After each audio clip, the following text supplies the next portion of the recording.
ગણું આજે મોસમ એકદમ પરફેક્ટ દેખાણો, સાફ વાદળ હતા એટલે આપણે સીધા આવી ગયા પ્લાસ્ટિક વેરમાં, જ્યાંથી આપણે લેવાનું હતું સાવેણી, ઝાડુ વગેરે બધું. એટલે ભાઈબંધ સામે કેમેરો કર્યો, ભાઈબંધ શરમાઈ ગયો. શરમાઈ નહીં, તારો વિડીયો એડિટ કરીને હું મૂકી જ દે. થોડી વારમાં આપણા રમેશભાઈ અદા કરતા હતા, પછી આપણે એક બૂચ મારવાનો વિચાર કર્યો, પણ દુકાન માલિક દેખી ગયો એટલે મને કીધું કે છાનો માનો મૂકી દે.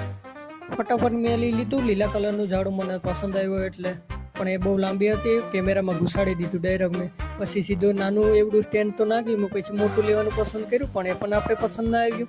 પછી બતાવી દીધું બધી પ્લાસ્ટિક વેર. અહીંયા સસ્તું ને સારું તમને મળી જાય છે. સેક્ટર 21માં આવી જજો જોતું હોય તો.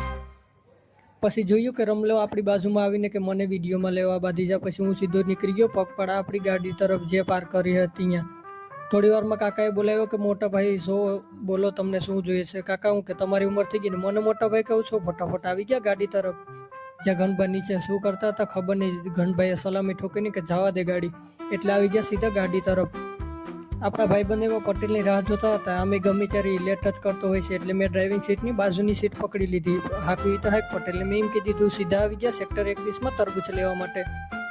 ઘનબા કે મારે તરબૂચ લેવાના છે, એટલે મારે હવે ખાવાના હતા ફ્રૂટ. ફાઇનલી મને મળી ગયા 25 કિલોના તરબૂચ, એટલે કે 25 રૂપિયા રેટ હતી. એટલે ફટાફટ કાકા તોલવા લાગી ગયા ને મેં મારા મનપસંદ તરબૂચ એવા ચેક કરવાનું ચાલુ કરી દીધું. એક એક ચેક કરી દીધું. પછી તો દેખાઈ ગયું કે ઘનબાનું માથું કડક હતું. ચેક કરી લીધું. પછી ફટાફટ આવી ગયા 21ની બાજુમાં જ્યાં મીઠાઈ મળતી હતી ત્યાં.